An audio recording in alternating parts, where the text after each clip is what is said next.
Alright, so let's talk about that policy where we're not allowed to sell things on school ground without permission if it's not for a school fundraiser. Okay. So, I do see that there can be some problems with selling things on school ground, but there will also be problems with not allowing students to be able to, because it's just sort of a weird policy, really. Don't you think that? Well, I can see why it's there. Like, other businesses would come in, and I would get sick of it by seeing posters up along the wall, like, buy this product, do this, yada, yada, yada. Yeah, but for me, it's sort of like just like, I'm really just sort of trying to get like a student run, sort of small things that, they can make and sell. There could be like a thing where a student has to fill out something and maybe give a certain little bit of the proceedings to the school, like maybe like 1% of it. Yeah, we don't really know too much about this policy other than that unless you have permission, we can't sell things on school ground. And it's just very weird, in my opinion, because what we would have to do is that we'd have to go to the school board and we'd have to ask them for permission to do that.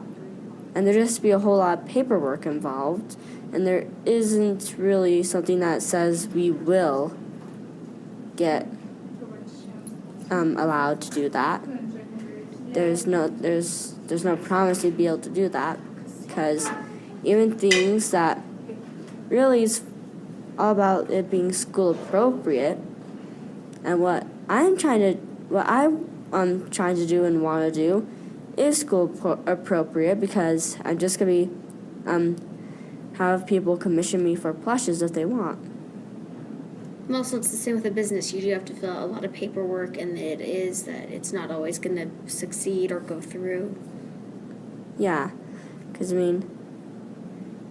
it's just weird, because all I want to do is make some money so that I can get a snake, and be able to care for that snake, because I don't really have I can't really get a lot of money right now because I am not allowed to have a job yet, child labor laws.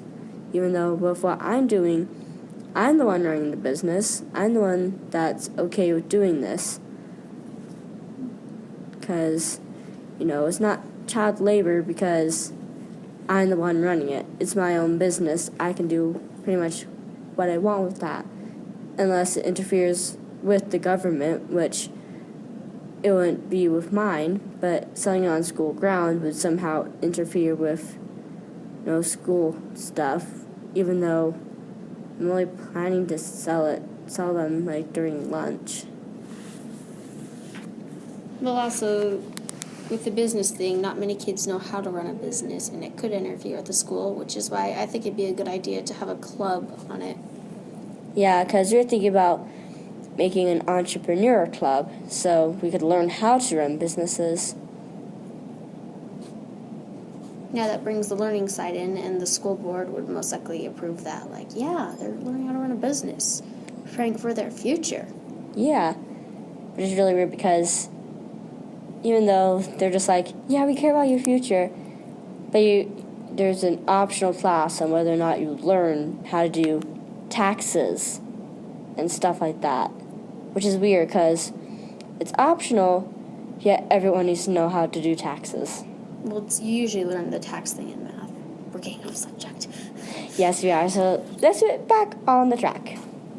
So, really, some kids,